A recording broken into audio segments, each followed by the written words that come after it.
Kementerian Lingkungan Hidup menyegel 27 perusahaan yang diduga menyebabkan kebakaran hutan dan lahan.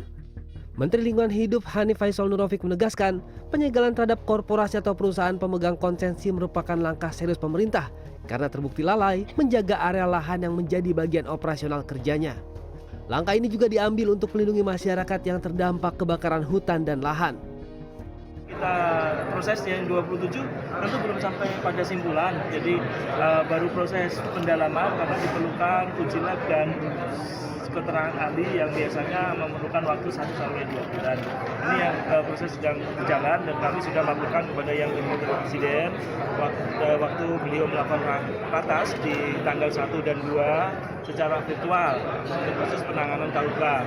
Dan terakhir juga Bapak Presiden minta kepada Bapak Kapolda dan kita semua, Pak Gubernur, untuk segera mencabut perda-perda yang membolehkan pembakaran lahan 2 hektar yang sebenarnya perlu detail. Jadi di dalam Undang-Undang 32 2009, pembakaran lahan 2 hektar itu hanya boleh pada saat tidak musim kemarau atau tidak siaga darurat seperti ini. Data Kementerian Lingkungan Hidup menyebutkan sejak Januari hingga April 2025, kebakaran hutan dan lahan sudah mencapai 3.207 hektar lebih. Kebanyakan yang terbakar berada di kawasan gambut dan tanah mineral. Langkah penegakan hukum ini didukung Gubernur Kalimantan Selatan Muhyiddin.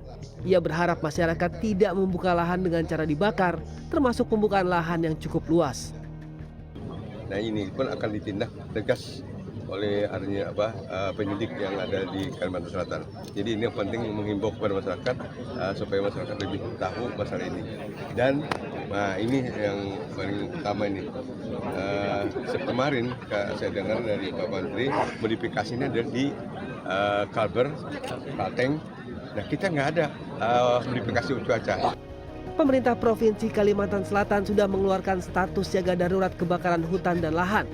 Mengingat dalam sebulan terakhir, titik api atau hotspot sudah tersebar di kawasan timur, yakni Tanah Bumbu, Tanah Laut, dan Kota Baru, serta daerah lainnya yang memiliki lahan rawa.